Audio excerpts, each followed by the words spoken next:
Programme का आगाज़ तिलावत कुरान पाक से करते हैं। तू रहीम है, तू करीम है, तेरी ज़ात सबसे अजीम है, नहीं तुझसे कोई दूसरा, तू कबीर है, तू अलीम है। मैं मुल्तमिस हूँ जनाब अफशन शहीन मलिक साहिबा से कि वो डाइस पर तशरीफ़ लाएँ। अऊज़ु बिल्लाहि मिनश शैतानिर रजीम।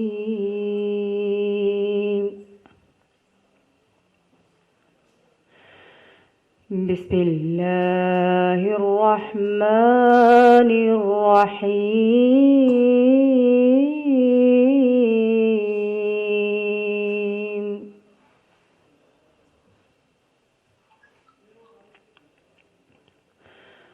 वअन लैस लिल-इंसान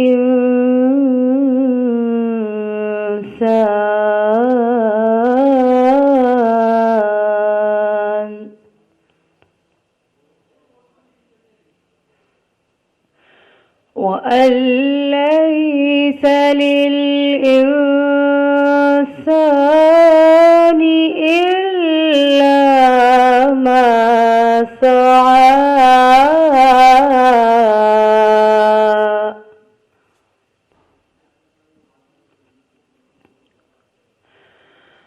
वअन्न सअयहु सौफ युरा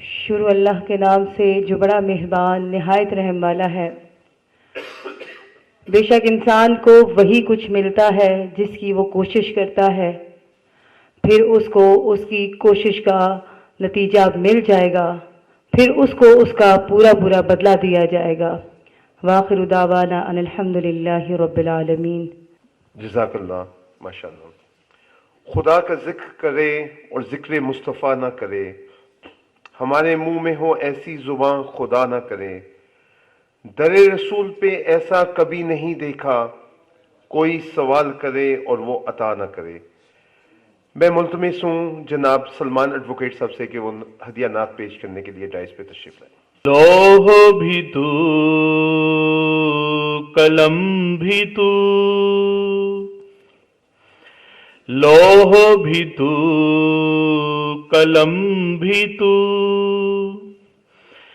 तेरा वजूद अल किताब, गुंबदे आबगी नारंग, तेरे मुहीत में हबाब।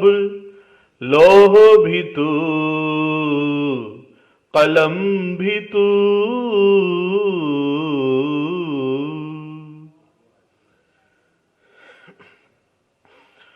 आलम आब खाक में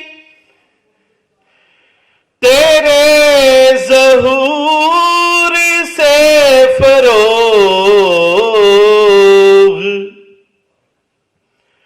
आलम आब खाक में तेरे ज़हूर से फरोग, ज़राए रेग को दिया तूने तुलूए आफ़ताब। लौह भी तू, कलम भी तू। शौक तेरा घर न हो, मेरी नमाज का इमाम। शौक तेरा घर न हो, मेरी नमाज का इमाम। तो मेरा कयाम भी हिजाब, मेरा सुजूद भी हिजाब। लोह भी तू, कलम भी तू, तेरा वजूद अल किताब। गुंबदे आबगी ना रंग, तेरे मुहीत में हबाब। लोह भी तू, कलम भी तू। जज़ाकल्लाह। आज की शख्सियत सुहेल नासिर साहब, साबका जज लाहौर हाई कोर्ट लाहौर, साबका डिस्ट्रिक्ट जज रावलपिंडी, उनकी शख्सियत किसी से ढकी छुपी नहीं है और हमारी आज खुशनसीबी है कि वो बार में तशरीफ़ लाए। हमेशा अपनी तालीमी फरासत के साथ नुमायाँ रहे।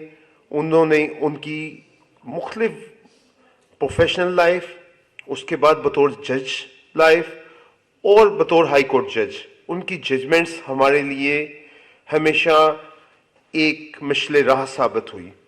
आपकी दिल अजीज शख्सियत ने हमेशा एक सहर तारी किए रखा और इसी वजह से बार के हर मेंबर के दिल की आप धड़कन साबित हुए। बहुत दिल अजीज हैं, बहुत काबिल एहतराम है। आपकी काबिलियत का एतराफ़ पूरी बार करती है। उनके लिए सिर्फ इतना ही कहूँगा, अदब में ओहदा नहीं काम होता है, वो एक शख्स अकेले इदारा लगता है। मैं मुल्तमिस हूँ सदर बार से कि आपके लिए कुछ अल्फाज। बिस्मिल्लाहिर्रहमानिर्रहीम। लेक्चर सीरीज़ का लेक्चर 15 और मेरी फिर से कहूँगा खुशबख्ती कि मैंने सुहेल नासिर साहब से रिक्वेस्ट की तो उन्होंने बखुशी इसे कबूल फरमाया और आज अपनी गूनागू मसरूफियत से वक्त निकाल कर यहाँ तशरीफ़ लाए हैं। बड़ा अहम सब्जेक्ट है और आपको पता है कि फिर हमने आगे लॉ मूड्स में जाना है तो उसकी तैयारी के सिलसिले में, और इसके अलावा जो है नौजवान वकला की रहनुमाई के लिए ये हर वक्त हर लम्हा दस्तयाब होते हैं। बतौर जज भी जब ये थे तो बार एसोसिएशंस की रिक्वेस्ट पर उन्होंने बहुत अहम लेक्चर डिलीवर किए और हमारी खुद पर खुशबख्ती कि वो आज भी यहाँ तशरीफ़ फरमा है। आपने 1987 में उर्दू लॉ कॉलेज से LLB की डिग्री की। 1987 में ही डिस्ट्रिक्ट बार के मेंबर बने। 1999 में 89 में हाई कोर्ट बार रावलपिंडी के मेंबर बने।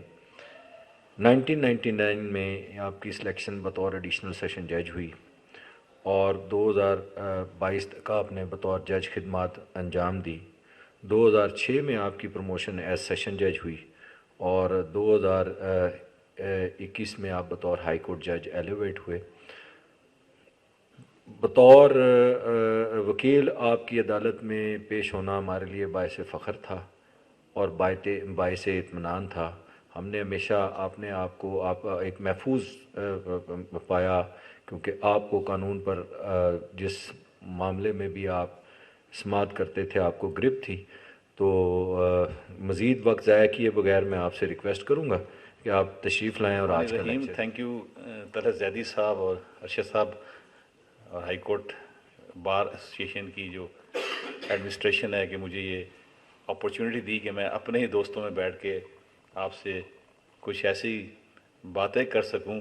मुझे याद आ रहा है 87 जब हमने वकालत का आगाज़ किया था, पहले हम आलमोस्ट तकरीबन 7 साथी आगे पीछे एंटर हुए थे इस प्रोफेशन में। उस वक्त जब लेक्चर्स होते थे कभी बड़ा कम होता था कि इस तरह की अपॉर्चुनिटी मिले, बहुत कम होता था। इवन सीनियर्स के साथ हम बैठते थे, ज़्यादा वक्त उनसे गुजरता था, सीखते थे।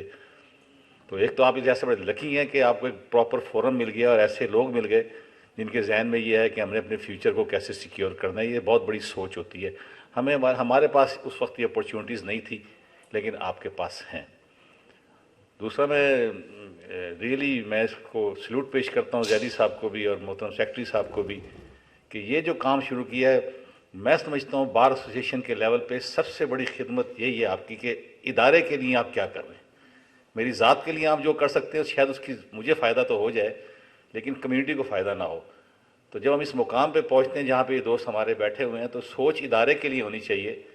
और जब इदारे के लिए सोच होती है तो उसका मतलब है आप अपने इदारे से ही मोहब्बत करते हैं, अपने मुल्क से मोहब्बत करते हैं और मुल्क के हर इदारे से मोहब्बत करते हैं। और इस वक्त बहुत शदीद ज़रूरत है हमें अपने यंगस्टर्स को एजुकेट करने की, उनके एजुकेशन को, उनकी नॉलेज को अपग्रेड करने की। क्योंकि जो चीज़ें आप इस वक्त देख रहे हैं माशरे के अंदर, माहौल के अंदर या अपने इदारे के अंदर, उसमें हमें इस चीज़ का बहुत शिद्दत से एहसास है कि अगर अभी भी हमने इन चीज़ों को ना देखा तो शायद आने वाला वक्त इतना हमारे लिए मुनासिब ना हो। तो मैं अगेन सल्यूट करता हूँ सर, आपको बहुत शुक्रिया, आपने ये किया। देखें, चैप्टर जो मुझे दिया गया है अपील एंड रिवीजन के हवाले से, this is most important chapter for a lawyer and even for a जज। और मैंने अभी जब इसको तैयार करा था अपने लेक्चर को, और मैं even at the bench as an advocate, मुझे ये लगा कि हम इस अपील और रिवीजन के 2-3 सेक्शंस के अलावा कोई पढ़ने की जहमत गवारा ही नहीं करते। हाई कोर्ट में अपील करनी है, वो कर दी, सेशन कोर्ट में कर दी रिवीजन बस 3। लेकिन इसके अंदर ऐसी चीज़ें छुपी हुई हैं, ऐसी यूनिक बातें हैं जो शायद हम स्किप कर रहे हैं और हमें पता ही नहीं लगता। तो ये जब हम लेक्चर्स की इस टॉपिक पे बात करेंगे तो आप याद रखिए कि आप आज वकील हैं, कल को आप में से भी कल बेंच पे हो सकते हैं, सीट पे बैठ सकते हैं। तो आपकी डायमेंशन इस लेक्चर के अंदाज से होनी चाहिए कि अगर आप डिलीवरिंग एंड पे बैठे हुए हैं तो आपको पता होना चाहिए मेरी बतौर वकील क्या जिम्मेदारी है अपील और रिवीजन के हवाले से। और अगर आप कल को उस जगह पे जाते हैं तो आपको पता होना चाहिए कि जो शख्स मेरे पास आया है वो ठीक तरीके से आया कि नहीं आया और मुझे क्या आगे से इसको पे करना है। दैट इज चैप्टर हमारा पार्ट 8 है CRPC का, जो डील करता है अपील और रिवीजन को। और इसका चैप्टर 31 है जो अपील को डील करता है, और इसके साथ chapter 25 volume 3 high court rules and orders. ये सारे बहुत रेलिवेंट है जो आपके सामने होने चाहिए।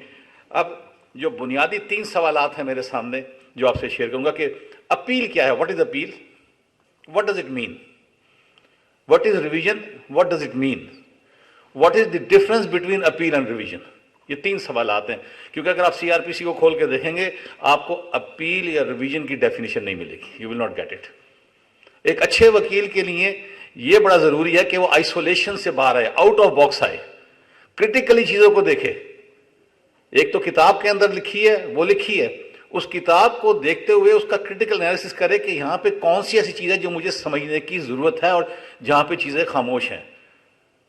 तो हर चीज किताब के अंदर नहीं मिलती, आप अपनी विजडम से चीजों को तलाश करते हैं, और विजडम से तलाश करके फिर आप इसको नई डायमेंशन से देखते हैं। तो आपको एक एलिवेशन फील होती है कि आज मैंने स्टडी इस अंदाज से की है कि आज से पहले मैंने किस किताब को 1000 दफा पढ़ा, लेकिन मुझे इस एंगल को आज समझ के आया। अब यू फील एलिवेटेड, फिर आप चीज़ों को शेयर करते हैं। तो कई दफ़ा हमारे साथ हुआ, हम भी जब थे हम भी एम्बेरस होते थे, कई दफ़ा हमारा भी नॉलेज बहुत वीक था, लेकिन वक्त के साथ साथ ये साबित हुआ कि आप जितनी दफ़ा कानून को पढ़ेंगे और जिस डायमेंशन से पढ़ेंगे, अपने केस के वाकयात की रोशनी में पढ़ेंगे, आपको हर दफ़ा उसकी कोई नई चीज़ देखने को ज़रूर मिलेगी। ये हमें उस्तादों ने भी बताया था और ये वक्त ने साबित भी किया। अब जिस तरह मैंने कहा कि अपील जो है that is not defined, what is appeal. Appeal को अगर आप जब लॉ ये है कि अपना जो अंडरस्टैंडिंग है, जो इंटरप्रिटेशन है, ये कि अगर लॉ साइलेंट है किसी पर्टिकुलर डेफिनेशन के हवाले से, तो फिर आपको जाना है नॉर्मल डिक्शनरी मीनिंग के ऊपर, या लीगल डिक्शनरी कोई अच्छी है तो उसके ऊपर। अगर डिक्शनरी भी साइलेंट है सपोज, या डिक्शनरी में अवेलेबल है, तो उसके साथ साथ जज मेड लॉ पे आप जाते हैं कि हाई कोर्ट या सुप्रीम कोर्ट ने इस चीज़ को कैसे डिफाइन किया है। तो अब अगर सीआरपीसी खामोश है अपील के हवाले से, तो हमें फौरी तौर पे जब लॉ डिक्शनरी में जाते हैं तो उसके सिंपल मीनिंग दो आपको डेफिनेशन मिलेगी। Legal proceedings by which a case is brought before a higher court for review and decision of a lower court. और अगर ब्लैक लॉ डिक्शनरी देखते हैं तो वहां इसकी डेफिनेशन थोड़ी सी और कंप्रीहेंसिव मिलती है अपील की। The complaint to a higher court of an injustice done और error committed by the inferior court while deciding a case. Appeal में क्या लेके जाते हैं आप, जनाब ये फैसला गलत है, जज साहब ने इसको नहीं देखा, जज साहब ने फला चीज नहीं देखी, लीगली चीज गलत कर दी। In a way this is a complaint कि what you are expecting keeping in view facts and circumstances of the case and what the decision should have been according to law that has not been delivered. तो आप उसमें फिर चले जाते हैं higher courts के पास, उसके लिए इसकी री अप्रेजल की जाए, इसको देखा जाए। वेर एज आप जब रिवीजन पे आते हैं, रिवीजन का स्कोप थोड़ा सा मुख्तलिफ है, इसको आगे चल के मजीद डिस्कस करूंगा। रिवीजन क्या है? रिवीजन एक लफ्ज और से देखें, रिवीजन इट मीन्स कहां से निकला है? रीविजिट। लेकिन रीविजिट किस चीज की? Not the facts of the case. Revisit revision में होता है correctness, legality, propriety of the order and proceedings pass by inferior court. तीन लफ्ज बड़े इंपॉर्टेंट है जो आगे चल के मजीद आपसे डिस्कस करूंगा। जुरिसडिक्शन वेस्ट की कोर्ट के ऊपर, कोर्ट ने एक्सरसाइज नहीं की। जुरिसडिक्शन कोर्ट के पास नहीं थी, कोर्ट ने एक्सरसाइज कर दी। एक ऐसा काम कर दिया जिसको कानून इजाजत नहीं दे रहा, तो रिवीजन के लिए रीविजिट करना पड़ता है उस लीगैलिटी, करेक्टनेस एंड प्रोप्राइटी के परव्यू में उस केस को। दैट इज दी जो है इसकी डेफिनेशन है कि there may be re examination of legal actions, not factual actions. Factual action आएंगे अगर लीगल एक्शन को देखते हुए पता यह लगा कि जब लीगल एक्शन को आप अप्रेस करते हैं कि चीज गलत है, तो आपको उसको फैक्ट से रिलेट करना पड़ता है। लेकिन प्राइमरीली आपको रिवीजन में इस चीज को हाईलाइट करना पड़ता है कि जज साहब ने ये काम कानूनी तौर पे गलत किया। फैक्ट्स के ऊपर हमारी एप्रिसिएशन डिफरेंस, जैदी साहब बैठे, मैं बैठा हूं, फैक्ट्स के ऊपर हो सकता है इनका जहन कुछ और कह रहा हो, मेरा जहन कुछ और कह रहा हो, इसलिए उस पर हम डिफर कर सकते हैं। लेकिन लॉ इज द लॉ, उसकी इंटरप्रिटेशन होती है। डेफिनेटली ये अपने अंदाज से प्रेजेंट करेंगे, मैं अपने अंदाज से करूंगा। तो रिवीजन के अंदर आपको वो इलीगैलिटी के ऊपर लेके चलना पड़ता है। 6 या 7 अगर बेसिक डिफरेंस आपको बताऊं अपील और रिवीजन के, पहले तो ये देख लीजिए कि अपील जो है वो क्रिएशन ऑफ स्टैच्यूज है। अगर लॉ ने आपको अपील का राइट दिया है then you can go for appeal, और अगर लॉ ने आपको अपील का राइट नहीं दिया you can not file an appeal. आप स्पेशल लॉ में बैठे हैं तब भी आपको देखना पड़ेगा कि स्पेशल लॉ आपको राइट ऑफ अपील दे रहा है। आप माशाल्लाह सारे समझदार वकील हैं, आपका एंटी टेररिज्म लॉ है, आपका एएनएफ लॉ है, आपका बैंकिंग का लॉ है, वहां स्पेशल प्रोविजंस के तहत राइट ऑफ अपील प्रोवाइड कर दी। मकसद याद रखिएगा, जब भी आप जिस केस को टेक कर रहे हैं उसमें आपने उस रेलिवेंट लॉ के अंदर देखना है कि राइट ऑफ अपील उसमें दिया गया है या नहीं। अगर नहीं दिया गया फिर आपको रास्ता तलाश करना है कि आपने इस फैसले को कैसे आगे असेल करना है। पहला डिफरेंस क्या है? Appeal is generally a legal right of a party as a matter. आप जाते हैं ना अपील, हम हमारे हाई कोर्ट में जाएंगे या सेशन जैसे, वो क्या लिखता है? Appeal as a matter of right admit notice. हालांकि आप अपील को समरली डिसमिस भी कर सकते हैं, लेकिन चूंकि इसमें री अप्रेजल इन्वॉल्व होती है, एक कॉन्सेप्ट है कि एक जज है वो गलती कर सकता है तो दूसरा जज इसको देख ले। वेयर एज रिवीजन में it depends on the description of the court due to which it can not be claimed as a matter of right. Appeal right, revision not a right, description. Number 2, appeal is substantial right in statute, revision is a discretionary power. आप ले आए, आपने बताया जज को गलती हुई है, जज कहेगा ठीक है जी मैं देख लूंगा, आप मुझे फोर्स नहीं कर सकते। लेकिन अपील में जब आप आते हैं तो मामला डिफरेंट हो जाता है। Then appeal lies to the forum provided under the law. This is very important. Appeal जो है आपको देखना पड़ेगा आप किस लॉ में बैठे हैं, उसकी अपील कहां प्रोवाइडेड है। हाई कोर्ट में प्रोवाइडेड है, सेशन जज के पास प्रोवाइडेड है, और इवन टू ए मजिस्ट्रेट। खैर वो तो प्रोविजन ओमिट हो गई, आपको बता भी देंगे कि एक मजिस्ट्रेट भी अपील सुन सकता है। ये भी एक नई चीज आपको वैसे बता देंगे, वो प्रोविजन ओमिट हो गई है। वेयर है रिवीजन के लिए 2 ही फॉर्म है, एक हाई कोर्ट और दूसरा कोर्ट ऑफ सेशंस। तो रिवीजन के फोरम डिफाइन कर दिए गए हैं। ये अपील का फोरम लॉ आपको खुद बताएगा जो भी है, कि इस अपील ने कहां जाना है, किस अंदाज से जाना है, कहां सुनना है. Then you see, appeal is required to be filed by a party. Party means the aggrieved person. Whereas revision can be filed even by an alien, stranger. इसको आगे मजीद मैं डिस्कस करूंगा. कोई शख्स उठता है और हाई कोर्ट आ जाता है कि सर ना मैं इस केस का मुद्दई हूं, ना गवाह हूं, ना मुलजम हूं, मेरा इससे कोई ताल्लुक नहीं, लेकिन आपके जज साहब ने एक बहुत बड़ी कानूनी गलती कर दी है, मेरा काम था आपके नोटिस में लाना, मैं लेके आ गया. तो ये नेक्स्ट डिफरेंस है.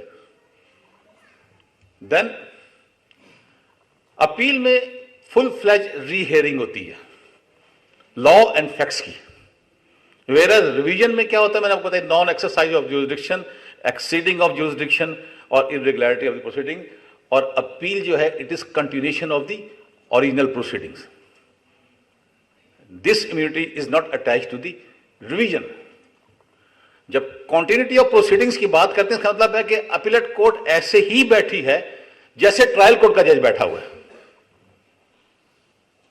और जैसे ट्रायल कोर्ट के जज ने हर चीज को देखना था, अपीलेट कोर्ट भी इसी तरह हर चीज को देखेगी, इसलिए कॉन्टिन्यूशन कहलाती है. और सारी बातें आप वहां कर सकते हैं, रिवीजन में ऐसी बात नहीं है. ये तो 6 या 7 डिफरेंसेस थे जो मैंने आपको बता दिया. अब एक अच्छे वकील के लिए सबसे ज्यादा इंपॉर्टेंट बात क्या है कि उसको पता हो किन हालात में मैंने कहां जाना है. आपने सफर करना है लाहौर का, आप चल पड़ते हैं पेशावर की तरफ, वहां पहुंच के पता लगता है नहीं नहीं नहीं, नहीं ये तो मैं रूट ही गलत हो गया, मैं तो मोटरवे पे चढ़ना था, जीटी रोड पे चढ़ना था.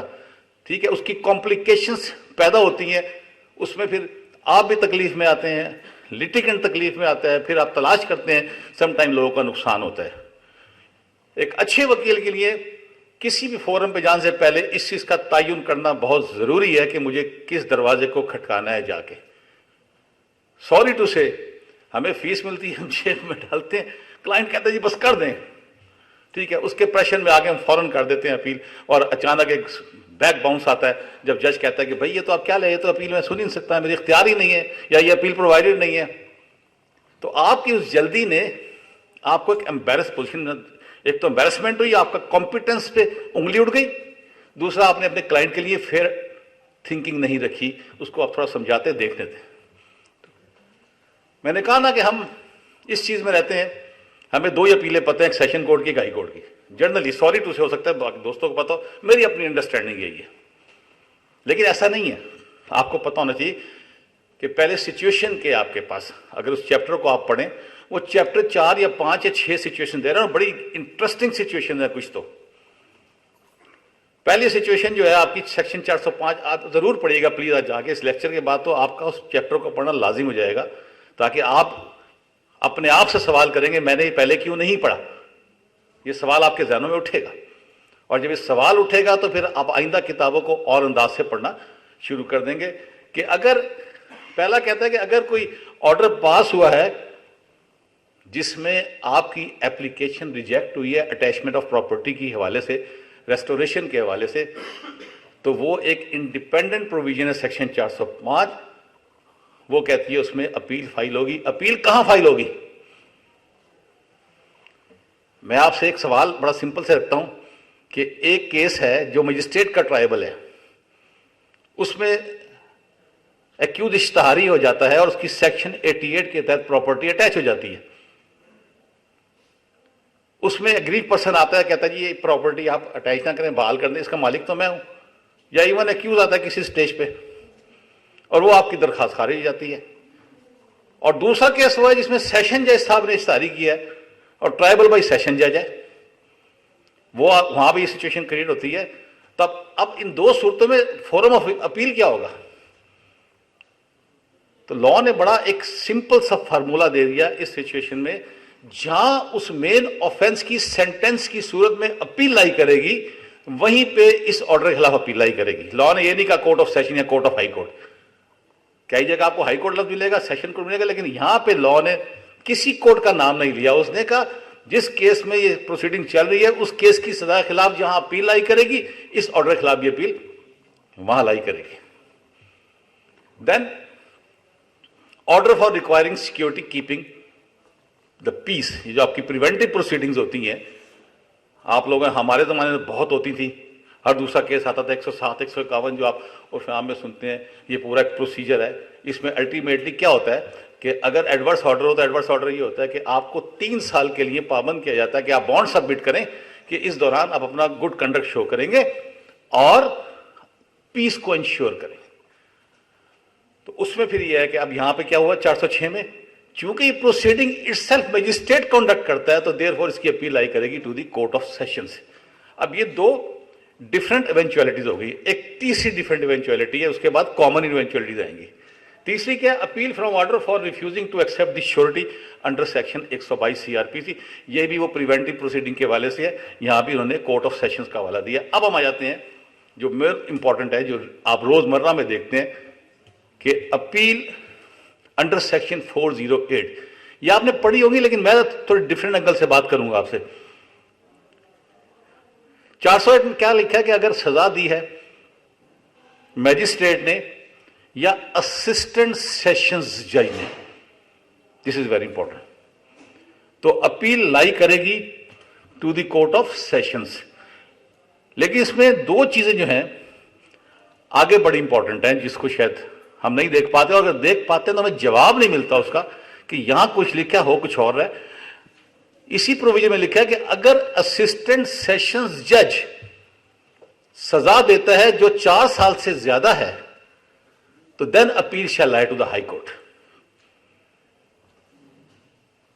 अब असिस्टेंट सेशंस जज को हम क्या समझते हैं, जो एक मिसअंडरस्टैंडिंग है दैट शायद वो मैजिस्ट्रेट सेक्शन 30 ही इज, लेकिन असिस्टेंट सेशंस जज हमारे पंजाब में ऐसा कोई नॉमेनक्लेचर नहीं है और ना ये पावर्स किसी को अवेलेबल है। Where you go to the Sindh में जो सीनियर सिविल जज होता है, ओनली द सीनियर सिविल जज, he is called assistant sessions जज, और पावर उसकी वही होती है जो सेक्शन 30 में हमारे पंजाब में एक सिविल जज को मजिस्ट्रेट को दी जाती है। तो हुआ ये, जब लॉ रिफॉर्म्स आई और 1972 में उसके बाद काफी रिफॉर्म्स आती रही तो गलत फहमी पे चलते रहे मामलात, और जहां भी 4 साल से ऊपर की सजा होती थी सेक्शन 30 के फैसले के खिलाफ, मामला हाईकोर्ट जाता था इस 408 की रोशनी में। तो 2005 में मैं आपको जजमेंट देता हूं, नोट कर लीजिएगा जरा। 2005 PCRLJ 435 435 2005 Pakistan criminal law journal 435 page है, हो सकता है आगे पीछे ना हो, देख लीजिएगा। बहरहाल जज मेड लॉ के थ्रू पहली बार इस चीज का तयन किया गया, लाहौर हाईकोर्ट ने कहा कि नहीं, ये चूंकि लफ्ज असिस्टेंट सेशंस जज और जुडिशियल मजिस्ट्रेट 2 लफ्ज इस्तेमाल हुए हैं और जुडिशियल मजिस्ट्रेट को आगे क्लासिफाई नहीं किया गया कि जुडिशियल मजिस्ट्रेट फर्स्ट क्लास है, सेक्शन 30 है, तो what judicial magistrate shall remain judicial magistrate for all the purposes. ये जुडिशियल मजिस्ट्रेट इंक्लूड कर रहा है सेक्शन 30 भी और फर्स्ट क्लास भी। तो उन्होंने कहा जब मजिस्ट्रेट सेक्शन 30 चाहे 4 साल सजा दे या 4 साल से ज्यादा सजा दे तो अपील लाई करेगी कोर्ट ऑफ सेशंस में, because he is not the assistant sessions जज। ये लाहौर में इस पॉइंट को फिर क्लियर किया गया। और सिंध में लेकिन चूंकि असिस्टेंट सेशंस जज है और वहां पे अगर इस 4 साल से ऊपर सजा हो तो वहां शायद पोजीशन अब डिफरेंट है। आपको बताने चाहता हूं कि ये जो 408 के अंदर प्रोवाइजो दिया गया है कि 4 साल से ऊपर अगर सजा होगी असिस्टेंट सेशन फैसले के खिलाफ अपील हाईकोर्ट लाई करेगी। पंजाब में जज मेड लॉ पे इसको क्लियर कर दिया गया है कि जितनी भी उसने सजा दी है, चूंकि he is subordinate to the sessions जज अंडर द लॉ, तो अपील उसकी लाई करेगी कोर्ट ऑफ सेशन में। तो आइंदा जब भी आपके पास केस आए तो आपको इसमें कतई तौर पे घबराने की जरूरत नहीं कि सजा 1 साल है, सजा 2 साल है, सजा 7 साल है। आपके पास फौरन क्लियर है कि कोर्ट ऑफ सेशन है। एकेडमिकली आपको पता होना चाहिए, जज कन्फ्रंट कर दे आपको किताब खोल के, वकील साहब ये तो ये लिखा हुआ है, आप मेरे पास कैसे आ गए? मुझ जैसे नालायक जज तो बहुत सारे होंगे ना जो पूछ सकते हैं आपसे। तो academically you must be strong, you must no, जिस तरह मैं आपको बता रहा हूं कि सर नहीं ये आप ठीक फरमा रहे हैं, लेकिन ये लॉ बिल्ड हुआ है, इसकी बुनियाद पर मैं आपके पास आया हूं। और आज भी हमने ऐसे ऑर्डर्स देखे पंजाब के अंदर जहां अपीलें जजों ने वापस कर दी कि इसमें 4 साल से ज्यादा सजा है। इसका मतलब है कि हमारे एंड पे भी लैक ऑफ नॉलेज है तो जितनी गुड असिस्टेंस आप देंगे जज उतना स्ट्रांग हो जाता है। तो ये एक तो ये बात होगी। अब इसमें एक और एक्सेप्शन है 408 में। जनरली सेशन कोड में एक आपको ये क्लियर कर दी कि उन्होंने कहा कि 124A PPC सेडिशंस को जो डील करता है, अगर उसमें सजा दी है किसी मैजिस्ट्रेट ने, उसमें सजा है लाइफ और मे एक्सटेंड टू 3 इयर्स। कभी ये फार्मूला आपको समझाएंगे कि जब इतनी बड़ी सजा और मे एक्सटेंड हो, इसकी इंटरप्रिटेशन क्या होगी। आज टाइम नहीं है, वो एक लंबी डिबेट है, बताऊंगा इंशाल्लाह आपको। तो उसमें क्या कि अगर मैजिस्ट्रेट ने 124A में सजा दी है तो उसकी अपील लाई करेगी हाई कोर्ट।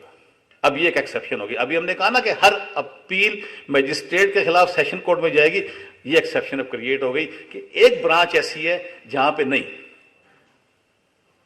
जहां पे आपको हाई कोर्ट जाना है, ये निकला है उसकी exception. So for this purpose ये क्लैरिटी आपको देनी थी। आई थिंक कि मैं आपके जहनों तक पहुंचने में शायद कामयाब हो गया उस हवाले से। अब आगे दूसरा चीज, रोज आप सुनते हैं सेशन जज ने फैसला किया, अपील हाई कोर्ट जाएगी। और एक इसमें मैं कोई डिटेल में नहीं जाऊंगा, एक चीज बड़ी इंपॉर्टेंट जो इससे अगली है वो है, यहां तक तो हमारे नॉलेज माशाल्लाह सबके जबरदस्त हैं, लेकिन वकील वो होता है जिसको आखिर तक का पता हो सारी सिचुएशंस का। आप सुप्रीम कोर्ट के वकील हैं या नहीं है, आप हाई कोर्ट के वकील हैं कि नहीं है, लेकिन कानून तो आपको पता होना चाहिए ना, because you are a lawyer. क्या कहा था हार्वर्ड में 500 साल पहले, lawyer is like a prophet, यही कहा था सलमान का। And he all acts has to be prophetic, मतलब इतना गहरा फार्मूला दिया गया वकील के बारे में। तो आप ये मत सोचें मैं सुप्रीम कोर्ट, आप ये सोचेंगे मैं एक वकील हूं और लॉ मेरी ग्रिप में होना चाहिए। तो जो अगली पोजीशन है वो बड़ी इंपॉर्टेंट है आपके लिए, और वो है सुप्रीम कोर्ट में अपील के हवाले से। और ये बड़ी इंटरेस्टिंग प्रोपोजिशन है, लीगल पोजीशन है। आर्टिकल 185 जो है कॉन्स्टिट्यूशन का, वो बताता है कि सुप्रीम कोर्ट में किन किन मैटर के खिलाफ अपील हो सकती है, वो क्लियर होगी बात। लिहाजा अगर आर्टिकल 185 के परव्यू में कोई भी केस आ रहा है तो अपील, एक जनरल अंडरस्टैंडिंग ये है कि हाई कोर्ट के फैसले के खिलाफ अपील उधर जाएगी। 411A सेक्शन ऐड हुआ गालबन 72 में या कहीं इसके आसपास कहीं। वो ये कहता है कि अगर हाई कोर्ट किसी केस की समाअत कर रही है ओरिजिनल ज्यूरिसडिक्शन में, what does it mean original jurisdiction, कि बराह रास्त केस की समाअत कर रही है, not as a court of appeal, not as a court of revision, original jurisdiction समाअत कर रही है और वो केस का फैसला कर देती है, और उसकी अपील आर्टिकल 185 में प्रोवाइडेड नहीं है। यानी सुप्रीम कोर्ट के आगे उन्होंने आपके लगा दिया, बैरियर लगा दिया कि वहां आप नहीं जा सकते, तो फिर उन्होंने कहा कि वो अपील उसके खिलाफ, कन्विक्शन के खिलाफ या एपिटर के खिलाफ अपील उसी हाई कोर्ट में लाई करेगी। पहली बात तो ये क्लियर हो गई यहां तक बात। सुप्रीम कोर्ट नहीं जा सकता, वो हाई कोर्ट ने समाअत की है, हाई कोर्ट ने सजा दे दी या बरी कर दिया, तो उन्होंने कहा कि अब आपको उसी हाई कोर्ट के अंदर अपील फाइल करनी है। अब यहां पे एक और नई चीज डेवलप हो गई। अभी मैंने आपसे शुरू में कहा appeal is has a matter of right, और दूसरा का appeal is law and fact. लेकिन ये अपील यहां पे अगर बंदा कॉन्विक्ट हो जाता है और सेम हाई कोर्ट में वो जाना चाहता है, तो वो सिर्फ क्वेश्चन ऑफ लॉ पे अपील कर सकता है, what ever it is, question of law what ever it is, original jurisdiction में चाहे कंटेम्प में हो, जो भी हो। कंटेम्प में तो खैर वो आपका अपना लॉ है, उसकी अपनी आईसीए फाइल उसमें करनी पड़ती है। तो वो जो कॉन्विक्ट है वो सिर्फ क्वेश्चन ऑफ लॉ पे आएगा। बड़ी अजीब सी बात लगी आपको कि नहीं? एक तो अपील है, सजा भी बंदा हो गया, राइट भी है, लेकिन कहा नहीं क्वेश्चन ऑफ लॉ पे आएगा। लेकिन आगे फिर एक और नई सिचुएशन क्रिएट की लेजिस्लेचर ने। उन्होंने कहा हां क्वेश्चन ऑफ फैक्ट पे भी आप आ सकते हैं, लेकिन कब आ सकते हैं? आपको एपिलेट कोर्ट से लीव लेनी होगी कि मुझे क्वेश्चन ऑफ फैक्ट के ऊपर भी बात करने की परमिशन दीजिए। जाएंगे आप क्वेश्चन ऑफ लॉ पे, लेकिन आप प्रेयर मांगेंगे उसी हाई कोर्ट की एपिलेट जुरिसडिक्शन से कि मुझे क्वेश्चन ऑफ लॉ पे आपको, और वो अगर आपको लीव दे देती है तो फिर आपकी अपील क्वेश्चन ऑफ लॉ और क्वेश्चन ऑफ फैक्ट दोनों पे हो जाएगी। नंबर 1। नंबर 2 बड़ी इंपॉर्टेंट है, वो जज जिसने फैसला किया है वो खुद ये समझे और सर्टिफिकेट इश्यू कर दे कि it is a fit case for appeal, यानी मैं फैसला कर रहा हूं, मैं सजा भी दे रहा हूं को, लेकिन मैं फिर भी कह रहा हूं कि नहीं इसमें अपील होनी चाहिए। बहुत बड़ी विजडम है इसके अंदर। ऐसे क्वेश्चन इन्वॉल्व हो सकते हैं केस के अंदर जो शायद केस ऑफ फर्स्ट इंप्रेशन हो। आज से पहले शायद ये कभी केस आया ना हो, आया, मैंने फैसला कर दिया और मैं समझता हूं कि नहीं इसको आगे जाके इस पे लॉ परमानेंट सेटल होना चाहिए, तो मैं खुद डिक्लेयर करूंगा एज ए जज कि यार ये केस ऐसा है, इसके वाकयात ऐसे हैं, तो मैं खुद इसको डिक्लेयर करता हूं it must go to the appeal. जब वो सर्टिफिकेट दे देगा तो फिर लॉ एंड फैक्ट दोनों ओपन हो जाएंगे। और थर्ड ये कि अपीलेट कोर्ट अगर चाहे तो किसी और ग्राउंड पे भी आपको वो अलाउ कर सकती है। तो ये वो याद रखिएगा, सुप्रीम कोर्ट में अपील का वो निज़ाम है हाई कोर्ट के अंदर। पहली बात मैं इसको ख़त्म कर रहा हूं कि हाई कोर्ट ने जो सज़ा दी ओरिजिनल जुरिस्डिक्शन के अंदर, आर्टिकल 185 के परव्यू में केस फॉल नहीं कर रहा, राइट ऑफ अपील नहीं है सुप्रीम कोर्ट में, तो फिर कॉन्विक्ट को भी राइट हासिल है अपील करने का in the same high court, but on the question of law however he can make a request to the appellate court के फैक्ट पे बात करने की परमिशन दी जाए, या वो जज जिसने खुद फैसला किया है वो उस केस को डिक्लेयर कर दे कि इट्स फिट फॉर अपील। तो ये चलेगा मामला। एंड फाइनली वो अपील आपकी एंटरटेन हो जाएगी उसको। अब इसमें एक और बड़े मजे की बात आपको यहीं से मैं रिलेट कर दूं आपको, ये अपील सुनेगा कौन? हाई कोर्ट के फैसले के खिलाफ हाई कोर्ट ये अपील सुन ली है, तो उन्होंने एक उसका बता दिया, आप माशाल्लाह रोज करते हैं कि appeal shall be heard by A division court composed of not less than 2 जजेस, इन 2 से ज्यादा भी हो सकते हैं लेकिन मिनिमम 2 होंगे, एंड अदर देन द जज who has decided the case. एक तो ये बात होगी। अब एक और यहां एक बड़ी इंटरेस्टिंग चीज चल रही है, मुझे नहीं पता अभी आपके लिए सारी शायद आपको नई लग रही होंगी बातें, लेकिन ये कानून में लिखा हुआ है। उन्होंने ये कहा कि हो सकता है कि उस हाई कोर्ट के अंदर जिस जज ने फैसला किया है उसके अलावा बाकी 2 जज अवेलेबल ही ना हो, फिर कौन सुनेगा अपील? मामला तो एजेंसी का है ना। इस्लामाबाद हाई कोर्ट के एक ज़माने में वाकयात ये रहे हैं, जब शुरू में थी 2 ही जज काम कर रहे थे, 4 जज हम काम कर रहे थे, मुझे याद है रजिस्ट्रार था मैं, वहाँ पे सिचुएशन आ गई थी एक दफ़ा। उस वक्त क्या होगा? उनका अगर ऐसी सिचुएशन क्रिएट हो जाती है और वो कंपोजिशन नहीं बन सकती डिवीजन कोर्ट की, तो हाई कोर्ट मैटर रेफर कर देगी to the provincial government. Provincial government और प्रोविंशियल गवर्नमेंट के पास सेक्शन 527 सीआरपीसी के तहत इख्तियार हासिल है कि वो अपील किसी और हाई कोर्ट को ट्रांसफर कर दे जहां पे कंपोजिशन पूरी हो। अब एक और बात आ गई। अब इस गुफ्तगू को शुरू करने से पहले मैंने कहा था कि सुप्रीम कोर्ट का दरवाजा बंद है और इसी हाई कोर्ट में आ रहे हैं। अब यहां जाके जब डिवीजन कोर्ट ने केस सुना, यहां से एक और रास्ता निकला सुप्रीम कोर्ट जाने का। वो ये कि जब डिवीजन कोर्ट ने फैसला किया तो डिवीजन कोर्ट ने ये समझा कि ये केस फिट है for appeal to the supreme court. जिस हमने कहा ना फर्स्ट इंप्रेशन का केस है, तो अब अगर डिवीजन कोर्ट खुद सर्टिफाई करती है, सर्टिफिकेट देती है कि ये एक फिट केस है for go to supreme court, अब यहां से पहली दफा विंडो आपके लिए खुल जाती है सुप्रीम कोर्ट जाने के लिए, अदरवाइज विंडो नहीं खुलती। तो ये 411A CRPC था जो मैंने आपसे शेयर कर दिया। अब आगे चलते हैं जी। उसके बाद सदर साहब आपने कोई काम शाम करने तो बेशक करें, आपकी सियासी मसरूफियात बहुत होती हैं। अच्छा, देन हम आगे चलते हैं। ये तो हो गई, मैंने आपसे कहा क्या इवेंचुअलिटी है, अपील लाई कहां करेगी, ये तो वो गुफ्तगू सारी मेरी होगी खत्म। अब सेकंड फेज ऑफ गुफ्तगू क्या है? Where no right of appeal has been given. आप अपील नहीं कर सकते, सजा के बावजूद नहीं कर सकते। उसमें पहली पोजीशन क्या है? 412 में अगर आपको सजा हुई है, आपने प्लीड गिल्टी कर ली है, कन्फेशन जिसको आप कहते हैं, हम या कोर्ट ऑफ सेशन और मजिस्ट्रेट सजा देते हैं not exceeding payment of fine, that is I think rupees only 50। अगर इनसे एक्सीड नहीं कर रही तो कानून ने आपको राइट ऑफ अपील नहीं दिया का आप इसको चैलेंज नहीं कर सकते। मैं चलें क्लियर करता हूं, यहाँ पे जहां पे अपील में आपको पाबंदी लगाई गई है तो you can go to the criminal revision, क्यों आपके रेमेडी नहीं है। तीसरी पोजीशन क्या है?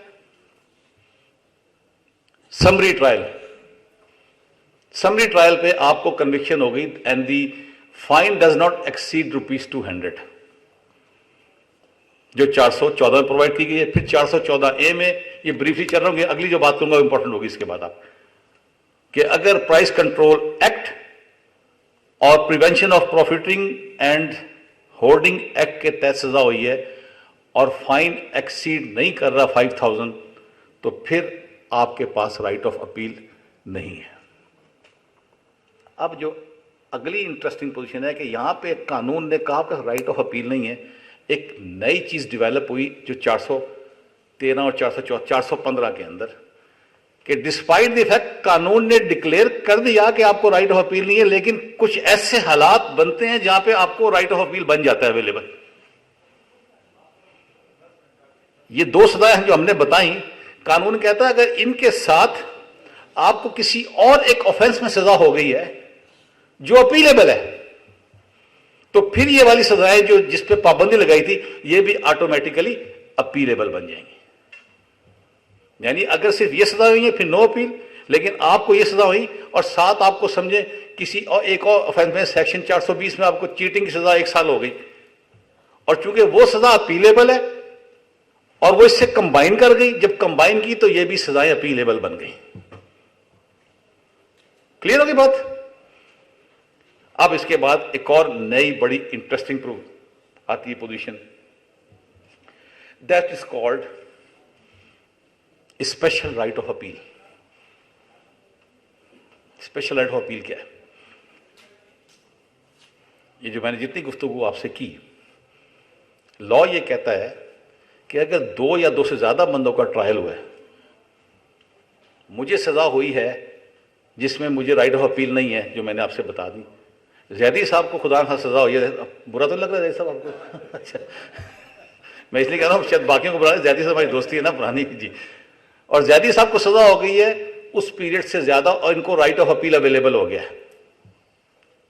लॉ ये कहता है कि जैदी साहब को राइट ऑफ अपील अवेलेबल हो गया है, इनका ऑर्डर अपीलेबल है, तो जिनको कम सजा हुई है, जिनको राइट ऑफ अपील नहीं था, जैदी साहब की वजह से उनको भी राइट ऑफ अपील अवेलेबल हो जाएगा।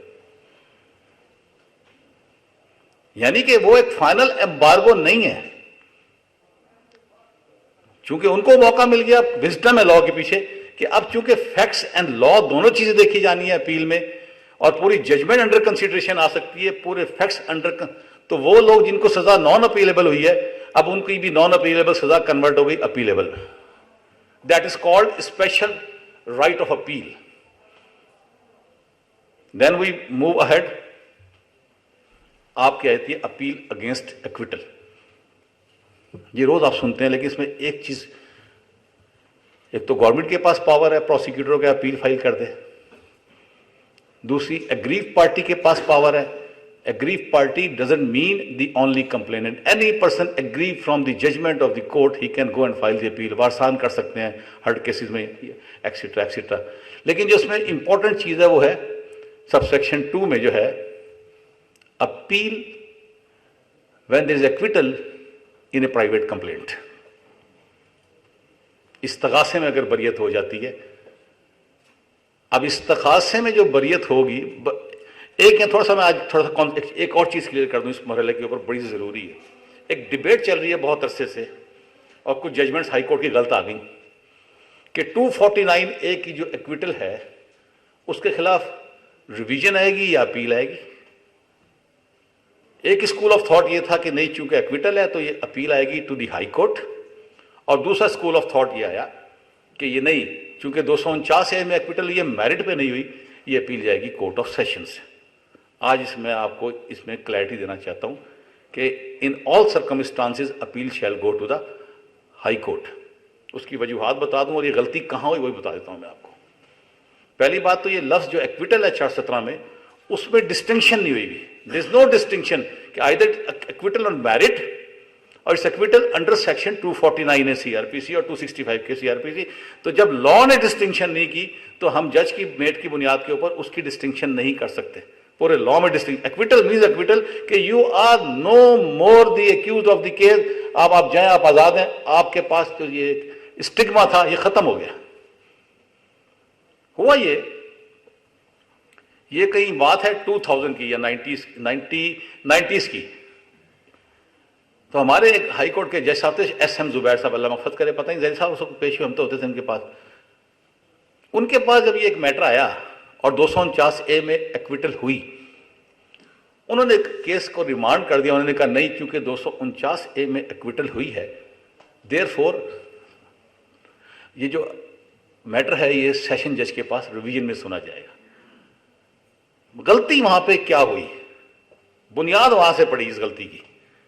गलती ये हुई, उनके जहन में ये था कि मैं अगर इस अपील को एक्सेप्ट करता हूं और चूंकि मुल्जिम सजा नहीं हुआ, सॉरी 249 में एक्विट हुआ है और एविडेंस अभी रिकॉर्ड नहीं हुई, तो मैं इसको कॉन्विक्ट नहीं कर सकता, तो देयरफॉर ये कोर्ट ऑफ सेशन में जाना चाहिए। वो भूल गए इस बात को कि उनकी बीइंग ए एपिलेट कोर्ट इख्तियारात क्या क्या है। It was a case of bad assistance, क्योंकि कोर्ट के पास रिमांड का इख्तियार तो है ना फॉर रीट्रायल या फॉर ट्रायल ऑनवर्ड्स। यहां से प्रॉब्लम पैदा हुई, वो जजमेंट चलती रही। फिर कराची हाई कोर्ट ने 91 में इस व्यू को दुरुस्त किया, उन्होंने डिसएग्री किया जजमेंट से। उन्होंने कहा कि नहीं, और ये सारी बातें कि नहीं, चूंकि कोर्ट के पास रिमांड की पावर है, ये नहीं कि आप अपील मंजूर करेंगे तो लाजमी आपने कॉन्विक्ट करना है। सो देयरफॉर उन्होंने इस व्यू से इत्तेफाक नहीं किया और वो व्यू फिर कंटिन्यू कराची वाला फॉलो होता रहा। 2012 में जाके दोबारा ये गलती दोहराई गई। और क्यों दोहराई गई कि 2012 में जो केस लॉ रेफर किया गया वो पहला वाला रेफर किया गया। बीच में जितना केस लॉ डेवलप हुआ, जो एक कंसिस्टेंट व्यू आ रहा था, वो कहीं ना रेफर हुआ ना जज साहब को बताया गया, और लिहाजा वो जो पहली गलती थी 2012 में फिर दोहरा दी गई। और उसके बाद एक जजमेंट 14 में फिर ये आ गई। So I want to make it clear कि लॉ इस पर बिल्कुल सेटल है। There should be no matter of confusion at all.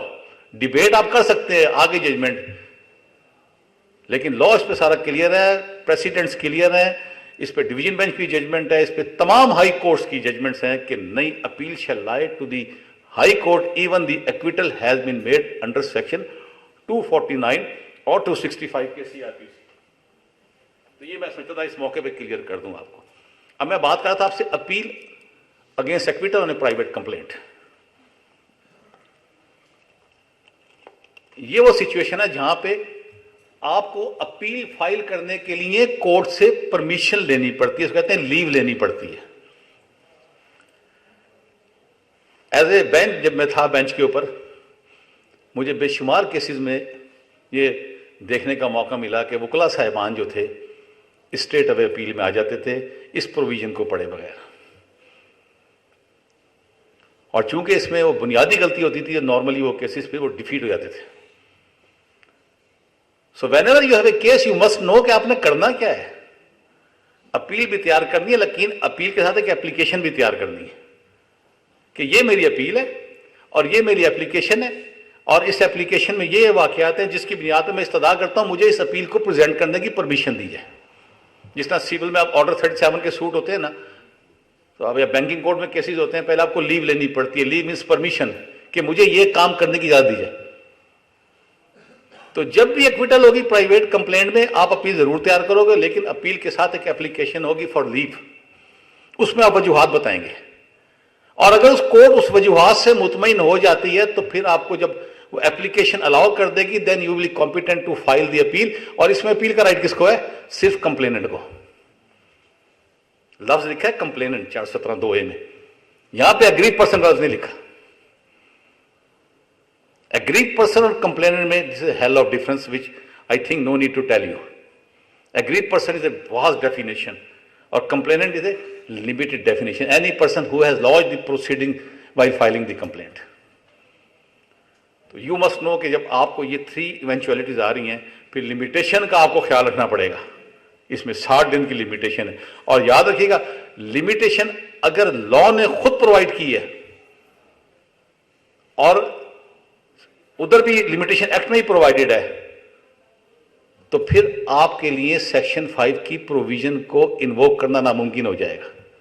Section 5 की जो लिमिटेशन एक्ट के तहत, जय साहब ठीक कह रहा हूं मैं, सेक्शन 5 की जो आप कंडीशन की आप दरखास्त देते हैं वो तब देते हैं कि उस लिमिटेशन एक्ट ने खुद एक केस की लिमिटेशन प्रोवाइड की होती है, और आप फिर कहते हैं जनाब ये दे।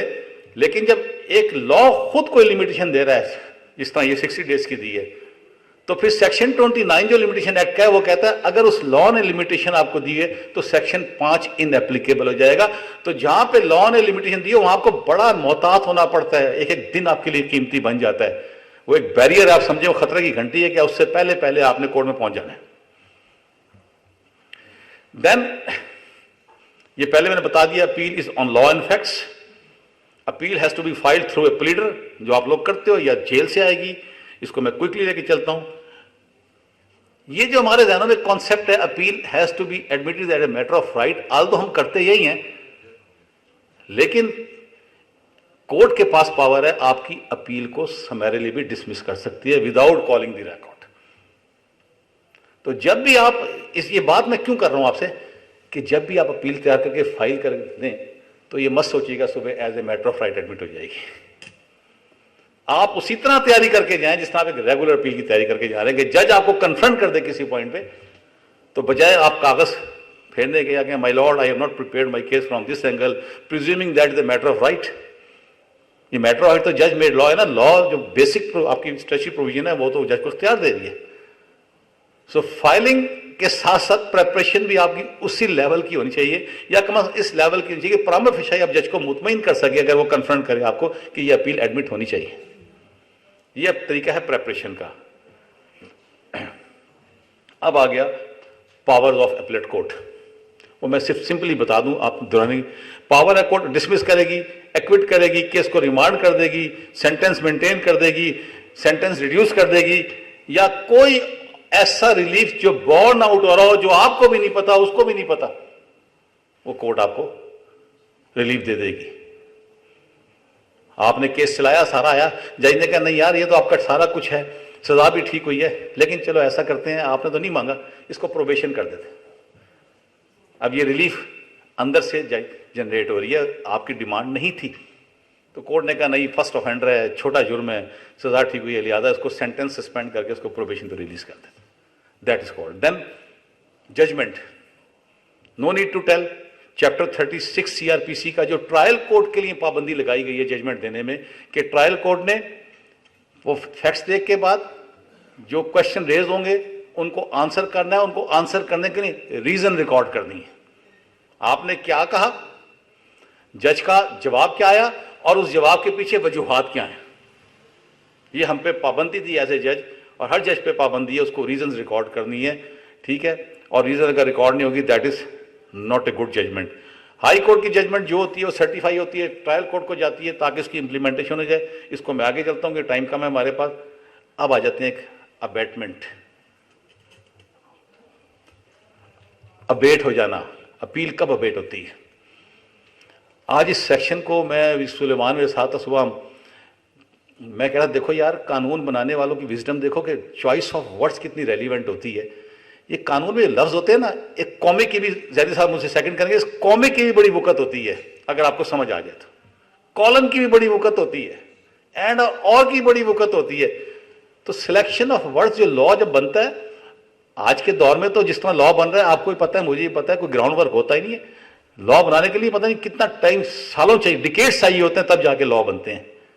431 में ये लिखा है कि अगर अपील अगेंस्ट एक्विटल है 411A वाली या 417 में, तो वो अबेट हो जाएगी on the death of accused, लफ्ज लिखा है एक्यूज्ड।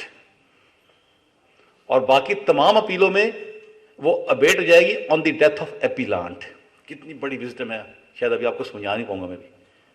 अपील अगेंस्ट एक्विटल में बंदा के खिलाफ लायबिलिटी कोई नहीं होती। अभी is not A convict, he is simple accused, उसको नोटिस जारी हुआ है, इसलिए लॉ ने कहा लफ्ज इस्तेमाल किया एक्यूज्ड, और लॉ ने कहा टोटली अबेट हो गया सब कुछ, एवरीथिंग इज अबेटेड।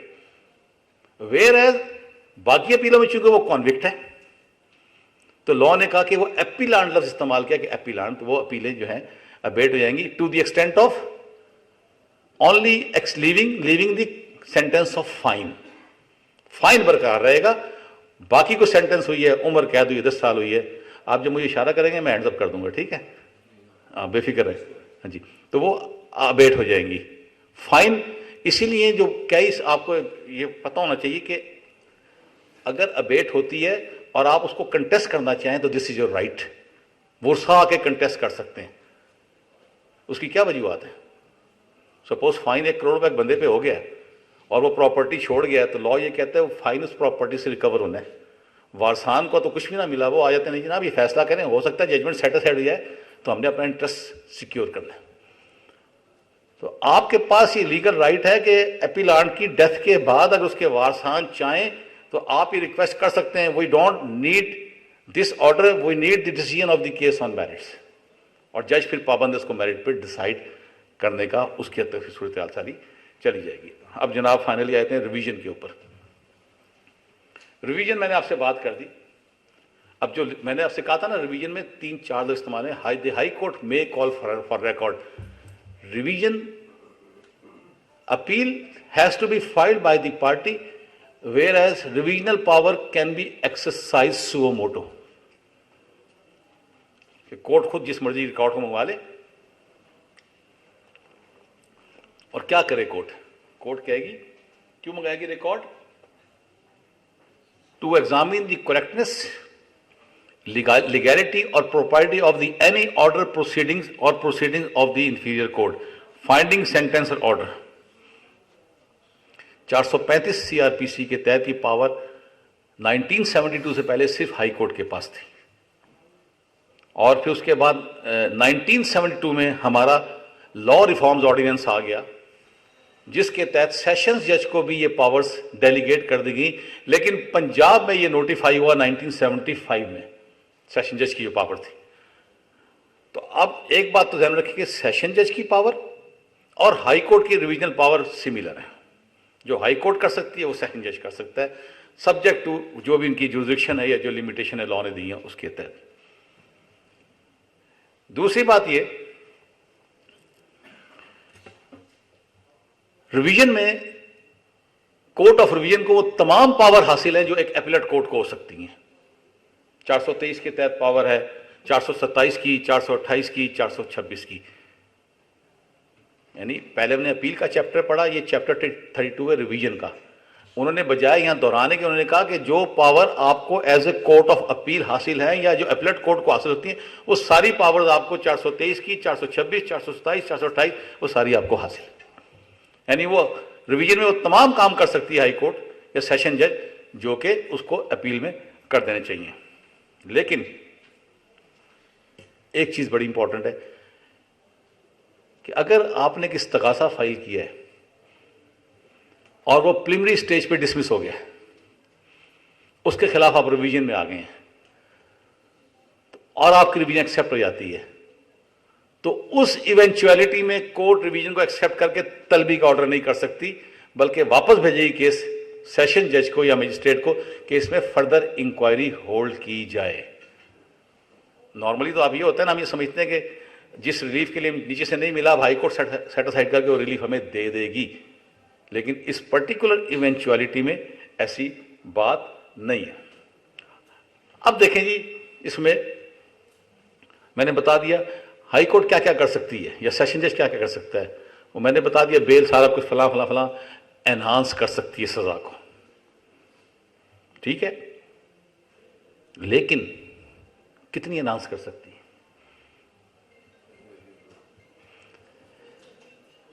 एक एक्सेप्शन है इसके अंदर, बाकी तो पावर तो उसकी सजा मौत भी देता है हाई कोर्ट। लेकिन वो कहते हैं कि अगर फैसला मजिस्ट्रेट फर्स्ट क्लास का है और उसके खिलाफ रिवीजन आई है, मतलब हम इसको इस तरह लेते हैं कि एक फैसला मजिस्ट्रेट फर्स्ट क्लास ने किया, कानून कहता है सजा इसकी एक्सटेंड टू 10 ईयर्स है, लेकिन मजिस्ट्रेट फर्स्ट क्लास की पावर कितनी सजा देने की? 3 साल फर्स्ट क्लास मजिस्ट्रेट की सेक्शन। अब वो उसके खिलाफ एनहांसमेंट की रिवीजन आ जाती है।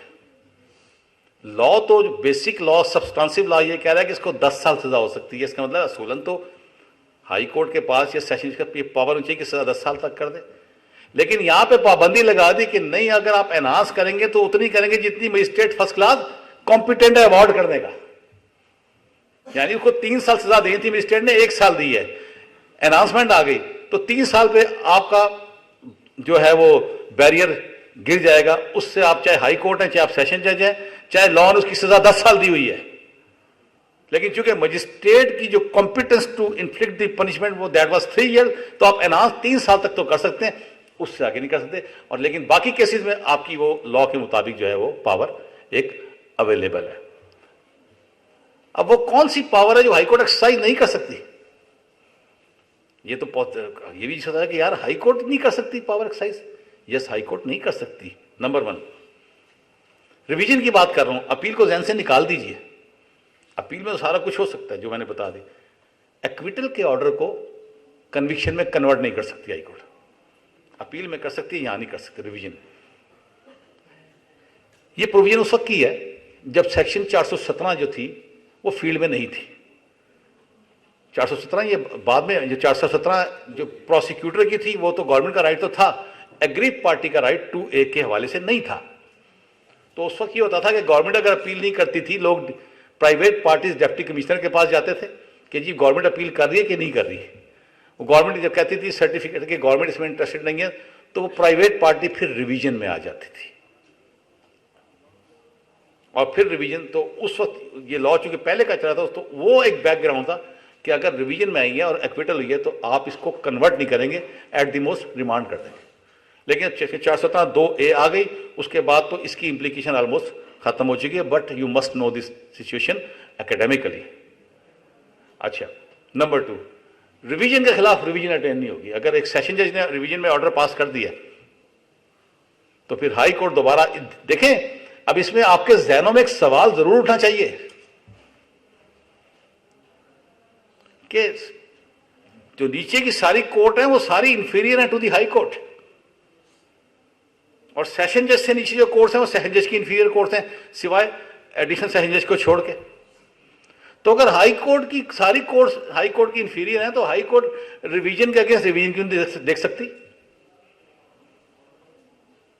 लेकिन लॉ ने यहां पाबंदी लगाने का नहीं, अगर आपने एक राइट अवेल कर लिया, अब आप उस ऑर्डर के खिलाफ आप रिवीजन में नहीं आ सकते, अदर रेमेडी जो भी है आप उसकी अवेल कर सकते हैं।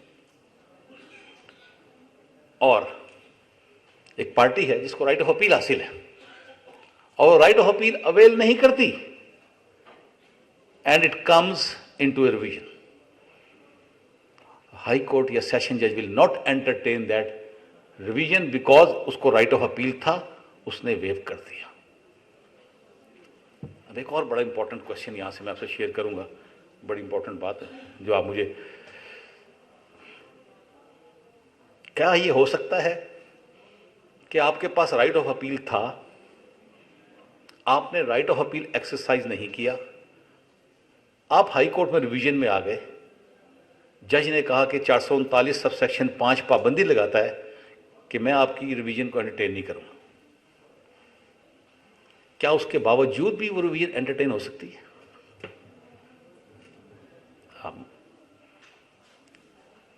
यस, अब डिवाइस डिफरेंट हो जाएगी। रिवीजन मैंने कहा ना, एक तो सुओ मोटो पावर मैंने बता दिया आपके पास है, और रिवीजन में क्या करना है, आपने जज को बताना है कि इस केस में ये सीरियस इलीगैलिटी कमिट हुई है, या ये जज साहब ने प्रोसीडिंग गलत कर दी है। और मैंने आपको एक बात की थी कि revision can be filed even bye an alien. क्यों? कि रिवीजन का मकसद सिर्फ उस कोर्ट के नोटिस में लाना है कि ये काम गलत हो गया है, मेरा काम मैं ले आया, अब आप जाने, आपका काम जाने, क्योंकि रिवीजन में आपकी सुपरवाइजरी जुरिडिक्शन है। आपको ये भी देखना है नीचे अदालतें क्या कर रही हैं आपकी। अगर एक काम गलत हो जाता है, कोई भी सारे खामोश बैठे रहते हैं, कोर्ट के नोटिस में नहीं आता, तो गलत काम तो गलत रहेगा ना। सो आपके पास एक डिवाइस हो सकती है कि सर ठीक है, इस प्रोविजन के तहत मेरे पास तो राइट नहीं है, इसलिए मुझे राइट ऑफ हियरिंग भी नहीं है, लेकिन मेरी जरा पढ़ लीजिए, इसमें मैंने ये सीरियस इलीगैलिटीज पॉइंट आउट कर दी हैं, आप मुझे बेशक आउट कर दीजिए, लेकिन इस मेरी पिटीशन की रोशनी में अपनी सुओ मोटो पावर एक्सरसाइज कर सकते हैं। क्योंकि मेरा काम तो इतना ही था ना, इसीलिए रिवीजन में राइट ऑफ हियरिंग नहीं दिया गया पार्टी को, कोर्ट की डिस्क्रिप्शन, कोर्ट की मर्जी आपको सुने ना सुने, लेकिन अपील में राइट ऑफ हियरिंग देना पड़ेगा आपको, वो सब्सटेंशियल राइट है आपका। तो ये चीज मैं आपको इसलिए बता रहा हूं कि आप जब भी इस तरह की चीजों में तैयारी करें तो आपके पास सारी ऑप्शंस आपके माइंड में होनी चाहिए। अच्छी वकालत तो ये है कि मैं, अगर मेरे सामने सिचुएशन आ गई है, मेरी पार्टी ने गलती कर दी है, तो अब मैं अगर हाईकोर्ट जाऊंगा रिवीजन में, तो मुझे तो पहला नॉकआउट ये करेगा हाईकोर्ट आके। तो आप उसको इस अंदाज से प्रिपेयर करेंगे। अगर आप समझते हैं कि यहां से लीगली आप नॉकआउट हो रहे हैं, तो आप इस अंदाज से लेंगे, मेरा काम था सर आपको बताना कि इतनी बड़ी गलती हो गई है, किसी ने चेक नहीं किया, अब आपकी हाई कोर्ट है, आपकी मातहत अदली है, गलती मैंने बता दी है, सुपरवाइजेशन है, तो अब आप देख लीजिए अपनी सुओ मोटो पावर्स के तहत। ये सुओ मोटो पावर्स आपको सिविल में मिलती है 115 में सीपीसी में। फाइनली आ जाते हैं हम, पूरा टाइम होने वाला है, मिसलेनियस एप्लीकेशंस के ऊपर। दो चीजें बड़ी इंपॉर्टेंट है। सीपीसी में हम रोज देखते हैं अपील आ रही है, एडिशनल एविडेंस की दरखास्त आ गई। क्रिमिनल में बड़ा कम मुझे मिला जब मैं बेंच पे था कि कभी किसी ने 428 में ये कहा कि ये इस केस में एडिशनल एविडेंस रिक्वायर्ड थी और ये बड़ी रेलिवेंट थी to the just decision of the case. 428 की प्रोविजन कहती है कि अपीलेट कोर्ट को आप एक दरखास्त दे सकते हैं, या अपीलेट कोर्ट खुद एडिशनल एविडेंस की रिकॉर्डिंग का ऑर्डर कर सकती है। और वो कैसे करेगी? वो सेशन जज को भेज देगी या मजिस्ट्रेट को भेज देगी, और वो फिर एविडेंस रिकॉर्ड करके केस को वापस भेजेगा और फिर अपील का फैसला करेगी। और वो एविडेंस उसी तरह रिकॉर्ड होगी, चैप्टर 25 सीआरपीसी कहते हैं, जो मोड बताता है कि manners and mode of recording of evidence.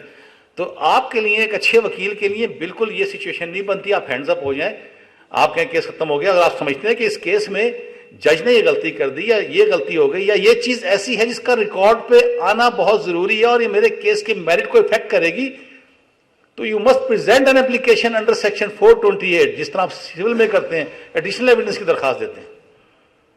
मैंने जैदी साहब शायद एक आध मैंने केस देखा जिसमें 428 में, ठीक है। तो ये आपके जहन में डायमेंशन ये भी लाजमी होनी चाहिए। और दूसरी आपकी है कि अपना 426 क्या है, किस चीज की? बस, और पढ़िएगा दोबारा जाके अच्छे। Suspension of sentence, suspension of execution of sentence और ऑर्डर। देखें, मैंने कहा ना, पढ़ने का मजा तभी आता है जब क्रिटिकल हो चीजों को लेके। लाजमी है कि आपकी रिवीजन अगर आती है, सॉरी अपील अगर हाई कोर्ट में आती है, उस वक्त हो सकता है आपकी सजा पूरी हो चुकी हो। गौर से सुनिएगा मेरी बात को। एक सिचुएशन तो ये हो गई कि आपको सजा हो गई अब जेल में, तो लॉ ये कहता है कि आप अप्लाई करेंगे, वो एग्जीक्यूशन ऑफ सेंटेंस सस्पेंड हो जाएगी। एग्जीक्यूशन का मतलब ये कि सजा पे जो अमल दरामद चला था वो रुक जाएगा, और आपको फिर कहा आपको बेल पे रिलीज कर दिया जाएगा। बेल पे कब रिलीज होते हैं? जब आप कस्टडी में हो। ये सिचुएशन नंबर 1 होगी। सिचुएशन नंबर 2 है, आपको 1 करोड़ जुर्माना हो गया, अदम अदायगी में 6 महीने सजा दे दी और कहा 1 महीने में जुर्माना अदा कराएं। अब आप जेल नहीं गए, आपकी एग्जीक्यूशन स्टार्ट भी नहीं हुई अभी, तो लाग गया कि अपना सेंटेंस और ऑर्डर। अब आप बेशक नहीं, आप कहेंगे सर इस ऑर्डर को सस्पेंड कर दीजिए क्योंकि 1 महीने में ये जमा कराने का हुक्म हुआ है, तो ऑर्डर सस्पेंड होगा तो मेरे लिए जो है आसानी होगी, अदरवाइज नहीं होगी। तो 426 में खाली सेंटेंस की सस्पेंशन नहीं है, जिस ऑर्डर को आप सेल कर रहे हैं, जिसका आपको नुकसान हो सकता है, उसकी भी suspension. You must no it. और उसके बाद उसका स्टैच्यूटरी पीरियड है जो लॉ ने डिफाइन किया, 3 साल तक हो तो सजा हो, 6 महीने, 7 साल से एक्सीड करके हो तो, और लाइफ तक हो तो गालबन साल, उसके बाद इतना 2 साल, वो देख लीजिएगा आप। लेकिन इसमें एक बड़ी इंपॉर्टेंट और चीज़ है कि स्टैच्यूटरी ग्राउंड पे, पहले तो अब तो खैर बड़ा सुप्रीम कोर्ट जजमेंट के बाद अब तो स्टैच्यूटरी ग्राउंड पे बड़ा उन्होंने कहा जी आपने अगर कुछ चीज़ नहीं है तो उसको देनी है बेल। यहाँ पे एक चीज़ बड़ी इंपॉर्टेंट है कि स्टैच्यूटरी ग्राउंड कंप्लीट होने के बाद आपको बेल नहीं मिलेगी अगर हार्ड एंड डेस्परेट भी, और पुरानी चीज़ें हैं, डेस्परेट डेंजरस क्रिमिनल हैं, ठीक है, लेकिन स्टेट साहब ने 4 साल सजा दी है और सेशन साहब ने नाज किया है उस रिवीजन में और अपील डिसमिस की है। तो इसमें हाई कोर्ट में हम क्रिमिनल रिवीजन में आएंगे या उसको आर्डर को अलग असेल करना पड़ेगा सर? इशू किए जाते याद रखिएगा, खाली नोटिस नहीं। ये आप अगर हाई कोर्ट में इस केस में कल को आते हैं तो ये जरूर देख लेगा कि क्या प्रॉपर शो कॉज हुआ है या खाली नोटिस हुआ है। लॉ ये प्रॉपर शो कॉज रिवीजन आई है, ये क्यों ना आपकी सेंटेंस को एनहांस किया जाए, और अगर वो शो कॉज नोटिस नहीं है तो इसी बुनियाद पे ये फैसला सेट असाइड हो जाएगा। ये तो मैंने आपको एडिशनल बात कर दी। अब चूंकि एनहांसमेंट है ये रिवीजन में, सो देयरफॉर अब हमें पढ़ा कि रिवीजन के खिलाफ रिवीजन लाइन नहीं करेगी। So you have to go under section 561A और एट द मोस्ट रिड्यूस में आप जाएंगे। उसमें हाँ 561A में जाएंगे आप। जी सर, उसमें कंसोलिडेट उन्होंने फैसला दिया है जो बेशक किया। देखिए दो चीजें, पहली तो ये कि अब इसमें पहली बात तो ये कि आपकी अपील डिसमिस हो गई, आपकी सजा तो बरकरार रही और उधर रिवीजन में एनहांस हो गई। ठीक है, उस अपील की हद तक तो आपके पास राइट ऑफ रिवीजन है, लेकिन रिवीजन की में जो आपकी एनहांस हुई है उसमें राइट ऑफ अपील नहीं है आपके पास। तो इसलिए the best way for you to file the application under section 561 ACRP जो दोनों इवेंचुअलिटीज को कवर कर जाएगी। पढ़ लिएगा, छोटी सी लैंग्वेज है उसकी। द हाई कोर्ट में pass any order to meet the ends of justice, बजाय अपील करने के। तो अब मेरे ख्याल में अगर जरी साहब मुझसे एग्री करें तो माशाल्लाह मुझसे बहुत ज्यादा काबिल है, मैं तो इनके बहुत छोटा सा आदमी हूँ, तो वो फिर आपको करना पड़ेगा। जी, एनी अदर क्वेश्चन?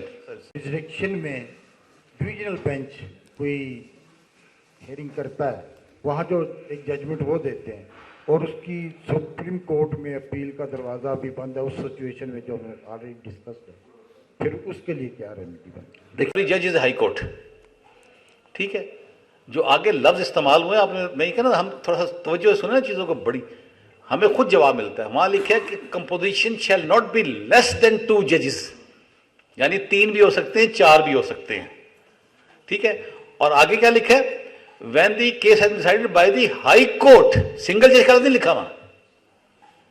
तो अगर 2 जजों ने फैसला किया है तो सेम हाई कोर्ट में वहां पे प्रोवाइड नहीं, सेम हाई कोर्ट में अपील जाएगी। अब कंपोजिशन बढ़ जाएगी, अब 2 से 3 होंगी लेकिन 2 शामिल नहीं होंगे। That will be the simple answer. जी, एनी एक्विटल ऑर्डर पास करती है, आ रही आवाज नहीं आपकी? एक्विटल ऑर्डर में किसी और सेक्शन के तहत कोई मिसलेनियस ऑर्डर मर्ज हो जाता है, तो अगर कोई पार्टी एग्रीव्ड है तो वो 417 में ही जाएगी या रिवीजन कॉम्पिटेंट होगी? नहीं होते हैं वो सारे, लेकिन मैं कहा appeal on question of law and fact. Fact ये है कि आपने एक दरखास्त दी, दरखास्त खारिज हो गई। लॉ ये है कि दरखास्त खारिज नहीं होनी चाहिए थी। तो बेसिक ऑर्डर आप चैलेंज करेंगे तो उसमें जितने ऑर्डर है वो सारे अंडर डिस्कशन आ जाते हैं, आपको उनको इंडिपेंडेंटली चैलेंज करने की जरूरत नहीं होती। मैं थोड़ा सा स्पेसिफाई मजीद कर देता हूं। जी जी, एक्यूज्ड है, वो एक्विटल उसको हो गई, ठीक है। एक केस प्रॉपर्टी के हवाले से कोई ऑर्डर मर्ज हो गया, तो अब वो रिवीजन में जाएगा या अपील अगे एक्विटल में जाएगा? क्योंकि वो एक्विटल से तो एक्विटल हो गई ना। अगली क्या बात कर रहे हैं? थोड़ी सी मर्ज, किस चीज को मर्ज की बात कर रहे हैं? केस प्रॉपर्टी के हवाले से कोई ऐसा ऑर्डर पास हो जाता है। आप क्लियर करें ना, ऐसे ऑर्डर तो क्यों, ऐसे ऑर्डर की बात करेंगे तो डिफरेंट इवेंचुअलिटीज में डिफरेंट आंसर बनेगा मेरा।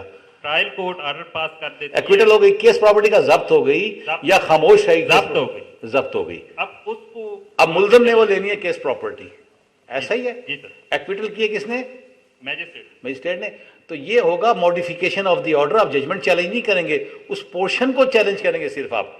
क्रिमिनल रिवीजन में, क्रिमिनल रिवीजन में उस पोर्शन को चैलेंज करेंगे कि 516A के तहत 17 के तहत जज की पावर थी इस केस को फाइनली डिसाइड करने की, केस प्रॉपर्टी की। ये कॉन्फिस्केशन गलत हुई है, इनफैक्ट ये प्रॉपर्टी मुझे मिल चाहिए। तो to this extend revision accept करके जजमेंट को मॉडिफाई किया जाए, प्रॉपर्टी भी दी जाए, ये सूरत हाल बनेगी। लास्ट क्वेश्चन था मेरे ख्याल में। अब चाय का सबके लिए बंदोबस्त किया sir. Thank you very much. मैंने जो थोड़ी बहुत मेरी थी मैंने आपसे शेयर कर दी नॉलेज, कहीं गलती वलती हुई हो, कहीं डिसएग्रीमेंट हो तो मैं माजरत चाहता हूँ। What ever I found it is. Thank you.